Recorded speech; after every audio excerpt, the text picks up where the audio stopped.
નવરાત્રિના પાવન તહેવારને લઈને હિંમતનગરના રાયગઢ ગામે પ્રતાપ સાગર તળેટીમાં આવેલ સ્વયંભૂ પ્રાચીન વૈજનાથ મંદિર મહાદેવના વિશેષ તૈયારીઓ શરૂ કરાઈ છે। મંદિર પ્રાંગણમાં આ વર્ષે 25 ફૂટ ઊંચી મહાકાલની પ્રતિમા સાથે અનોખી કૃત્રિમ ગુફાનું નિર્માણ કરવામાં આવ્યું છે, જેમાં દશાવતાર, વિવિધ દેવી દેવતાઓ અને શિવના અનેક સ્વરૂપોના દર્શન ભક્તોને મળશે।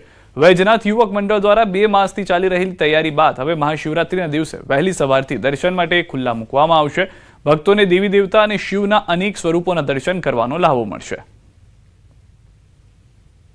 અહીંયા ગામજનો તથા યુવાનોના સાથ સહકાર મળીને કંઈક વિશેષ કરવામાં આવે છે, તો આ વખતે એ જ સ્વરૂપે વિશેષ કરવામાં આવે છે। તો પવિત્ર ગુફા અને 25 ફૂટના મહાકાલના દર્શન થશે। અહીંયા ગુફાની અંદર પણ વિષ્ણુ ભગવાનના 10 અવતાર અને મહાદેવજીના પણ સ્વરૂપનું દર્શન થશે। અહીંયા પ્રસાદમાં ફરાહાર તરીકે પણ પ્રસાદ આપવામાં આવે છે, જે સવારે 8 વાગ્યાથી લઈને બપોરે 2 વાગ્યા સુધી પ્રસાદ ભક્તો લે છે। ના ભૂતો ના ભવિષ્ય એવી અદ્ભુત ગુફા બનાવવામાં આવેલ છે, જે ગુફામાં 25 ફૂટ મહાકાલના દર્શન, દશા અવતારના દર્શન, મહાકાળી માના દર્શન, ખાટુ શ્યામના દર્શન, વોટરફોલના અદ્ભુત એક લાવો જોવા મળશે। અને આ ગુફા શિવરાત્રીના દિવસે સવારે 4 વાગ્યાથી દર્શન માટે ખુલ્લી મૂકવામાં આવશે। સાબરકાંઠાના રાયગઢ ગામમાં વૈજનાથ મહાદેવના મંદિરે મહાશિવરાત્રી પર્વ નિમિત્તે અલગ અલગ આયોજન કરવામાં આવે છે, અને આ વખતે તેમાં મહાગુફાનું આયોજન કરેલ છે અને 25 ફૂટ ઊંચા મહાકાલના પણ દર્શન કરવામાં આવેલ છે, તથા અહીંયા 10 અવતાર પણ કરવામાં આવેલ છે અને ચણાના લોટમાંથી મહાકાલના અલગ અલગ સ્વરૂપો પણ બનાવેલા છે।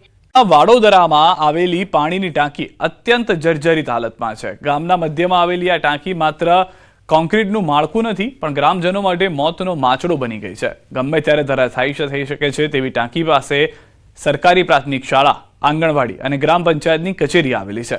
દરરોજ સેંકડો માસૂમ બાળકો, ગ્રામજનો અહીંથી જીવના જોખમે પસાર થાય છે। અમે હાલ પાણી પુરવઠાના જે હોય વિભાગ, એમાં અમે અરજી કરી હતી। એ લોકો આવી અને અપસેટ વેલ્યુ એટલી વધારે છે એ કારણે કોઈ આ ટાંકી પાડવા આવ્યું નહીં। પછી હાલ અમે હમણાં ગ્રામસભા ગઈ ગ્રામસભા, એમાં એવો ઠરાવ કર્યો છે કે ગ્રામસભાના લેવલથી આ ટાંકી તોડી પાડવામાં આવે। તો હાલમાં ગ્રામજનોનો દાવો છે કે અનેક રજૂઆત છતાં તંત્ર દ્વારા કાર્યવાહી કરાઈ નથી। તલાટીઓની વારંવાર થતી બદલીઓ અને વહીવટી ખામીઓના બહાને અધિકારીઓ મૌન સેવી રહ્યા છે। ગ્રામ પંચાયતે ટાંકી તોડવાનો ઠરાવ પણ કરી દીધો છે, પરંતુ ટેકનિકલ કારણો આગળ ધરીને પાણી પુરવઠા વિભાગ આ જોખમ સામે આંખ આડા કાન કરી રહ્યું છે। ધોરાજી તાલુકાનું વારોદર ગામ છે, ત્યાં 3500ની વસ્તી છે, અને બીજા નંબરમાં વાત કરવામાં આવી કે જે પાણીની ટાંકી છે તે પાણીની ટાંકીના અંદરમાં તે સપ્લાય ચાલુ છે, અને પાણીની ટાંકી એક મોતનો સામાન છે। ગમે ત્યારે જર્જરિત હાલતમાં છે, ગમે ત્યારે પડી શકે છે। ત્યાં બાજુમાં સ્કૂલ આવેલ છે, સામે ગ્રામ પંચાયત છે, અને કેટલા ઢોર પાણી પીતા હોય, મહિલાઓ કપડાં ધોતી હોય, પણ આ જો પડે તો મોત થાય તેવું અત્યારે દેખાઈ રહ્યું છે। કેમ કે ટાંકીના આપણે સીધા દ્રશ્યો બતાવી, ટાંકીના દ્રશ્યો જોઈ શકો છો કે કઈ પોઝિશનમાં છે, કઈ રીતે હાલતમાં છે, જર્જરિત હાલતમાં। ગમે ત્યારે પડે તો ગમે એનો મોત થાય તો એનો જવાબદાર કોણ? આપણી સાથે ગ્રામ્ય લોકો, તેની જોડે આપણે વાત કરવાનો પ્રયત્ન કરશું। શું કહેશો, કેવી ટાંકીની પોઝિશન છે અત્યારે? ટાંકીની પોઝિશન બહુ ખરાબ છે।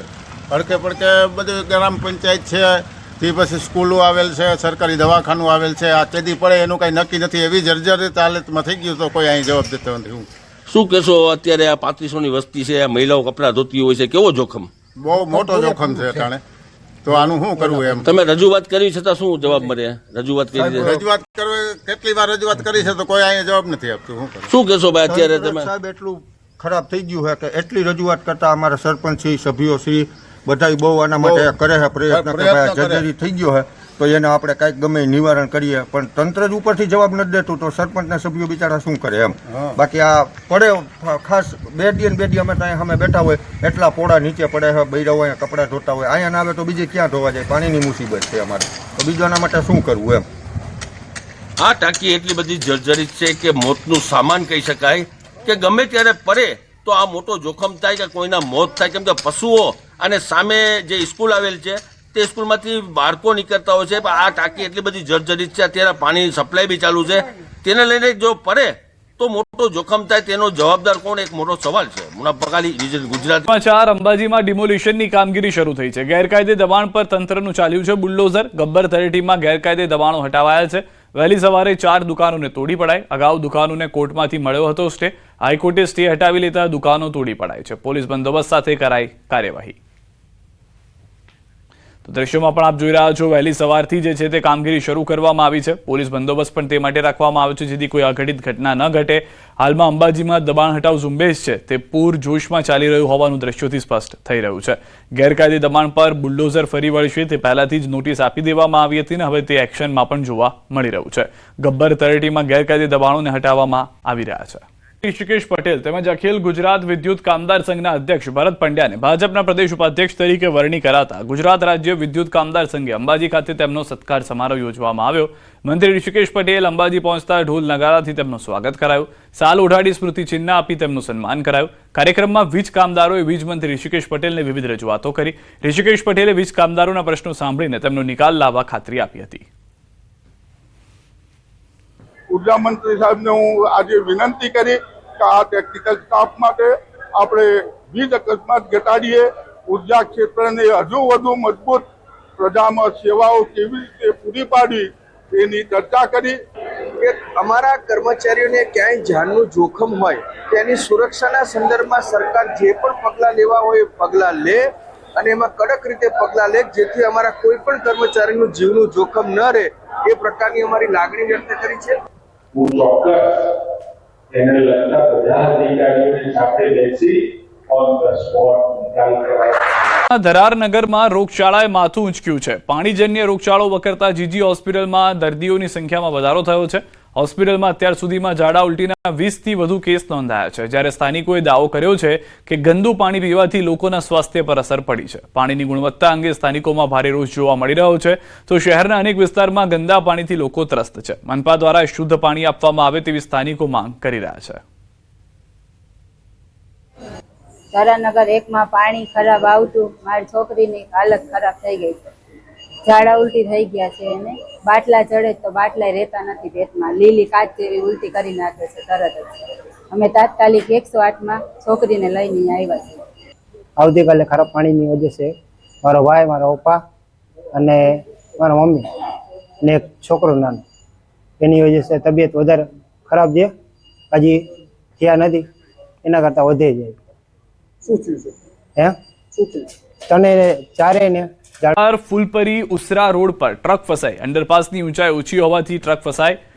નેશનલ હાઈવે ઓથોરિટીને બેદરકારી છતી થઈ છે. અંડરપાસમાં વારંવાર વાહનો ફસાતા હોવાની ફરિયાદ. અનેક રજૂઆતો છતાં ઊંચાઈ નથી વધારવામાં આવી રહી. અંડરપાસની ડિઝાઇન સામે સવાલો ઉઠી રહ્યા છે. હિંમતનગરના કરુણપુર પાટિયા પાસે સર્જાયો છે અકસ્માત. ડમ્પર રોડ ક્રોસ કરી સામેના બાજુ રોડ પર પાર્ક કરેલ ગાડીઓને મારી ટક્કર. અંદાજે 8થી વધુ ગાડીઓને નુકસાન. સદનસીબે કોઈ જાનહાની નહીં, પરંતુ 2 લોકોને સામાન્ય ઈજા થઈ છે. હાઈવે પર ભારે ટ્રાફિક જામ સર્જાયો. 68 બારેસી પ્રણામી વણકર સમાજના સમૂહ લગ્નનું હતું આયોજન. લોકોએ હાઈવે પર આડેધડ વાહનો પાર્ક કર્યા હતા. ગામભોઈ પોલીસે ઘટના સ્થળે પહોંચી ટ્રાફિક ખુલ્લો કરાવ્યો. બાવાના પીપળવા ગામના ફાટક નજીક દુર્ઘટના. સોમનાથ ઉના હાઈવે પર છકડો રિક્ષા પલટી મારી ગઈ. અકસ્માતની ઘટનાના સીસીટીવી ફૂટેજ આવ્યા સામે. એક છકડો રિક્ષા બંધ પડતા બીજી છકડો રિક્ષાથી ટોઈંગ કરવામાં આવી રહી હતી. અચાનક દોરડા વડે બાંધેલી રિક્ષા પલટી ગઈ હતી. રિક્ષા પલટી મારતા રિક્ષાની સાથે ડ્રાઈવર પણ પડ્યો. વાહનોની અવરજવર થતાં સદભાગ્યે કોઈ જાનહાની નથી થઈ. તો દ્રશ્યોમાં પણ આપ જોઈ રહ્યા છો જે અકસ્માત થયો છે. જે રીતના છકડો ચાલક જઈ રહ્યો હતો, અચાનક તે પલટી મારી જાય છે છકડો. અને ઉના હાઈવે પર છકડો રિક્ષા પલટી મારી ગયા બાદ ટ્રાફિક જામ થાય તે પહેલા જ તમામ જે લોકો આમાં હતા, કેમ કે છકડા ચાલક જે છે તે ત્યાં આગળ જોવા મળી રહ્યો છે. અન્ય છકડા ચાલક ત્યાંથી પસાર થઈ રહ્યો હતો તે પણ બચી જાય છે. અને એક ટ્રેક્ટર ચાલક જે છે ત્યાંથી જતો હતો તે પણ બચી જાય છે. તુરંત જ છકડાને સીધો કરી ત્યાંથી હટાવવામાં આવ્યો હતો. ટ્રાફિકની સમસ્યા ન ઉદ્ભવે તે પણ જોવામાં આવ્યું હતું. અને છકડા ચાલક ગંભીર રીતે ઇજાગ્રસ્ત ન થયા હોવાની પણ જાણકારી મળી રહી છે.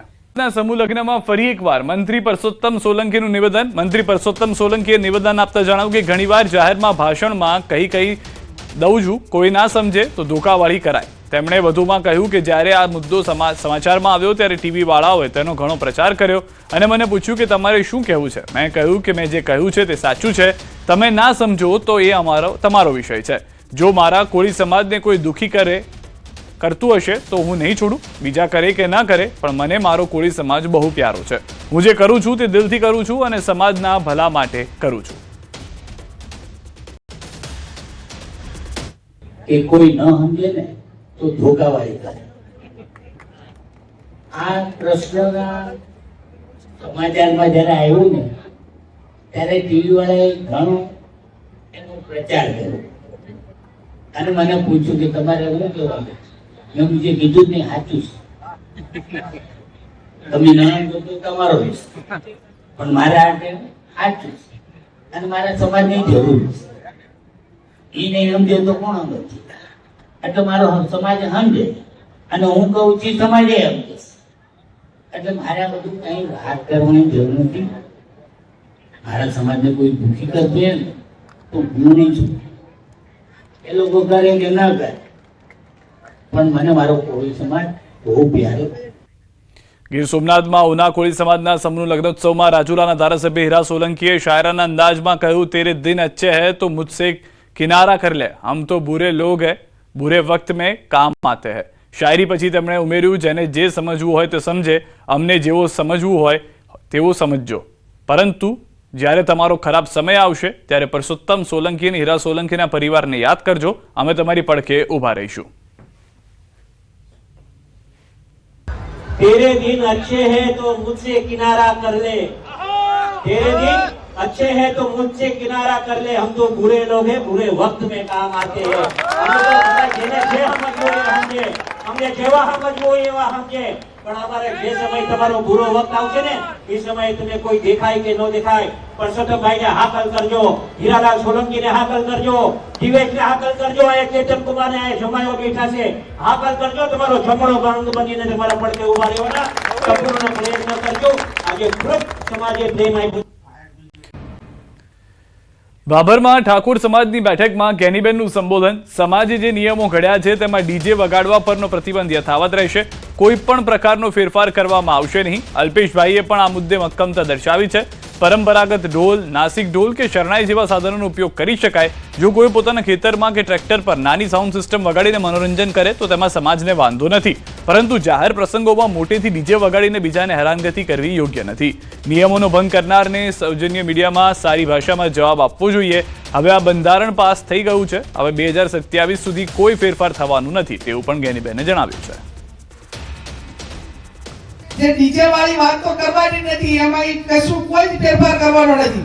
કોણ મુદ્દાઓ જે ત્યાં પાકા છે એમાં લગી રહે, કઈ પણ આગુ પાછું કરવાનું નથી. આપણે જે આ બાજુ મંત્રીએ કીધું એમ આ બાજુથી ક્યાંય ભંગ પણ થયો નથી, પણ ક્યાંક બોલા ડીજે ધારો કે પેલા ઢોલ હોય, નાસિક ઢોલ હોય, પેલા તરતડિયા હોય, પછી ક્યાંક ને ક્યાંક ઘણું મીડિયામાં સોશિયલ મીડિયામાં જોઉં છું કે ટ્રેક્ટર વચ્ચે ગયેલે અને ટ્રેક્ટર નું ટેપ પગાડીને ઉપર લાગે ગેનીબેન નું માન રાખીને ટ્રેક્ટર ના ડીજે થી રમા.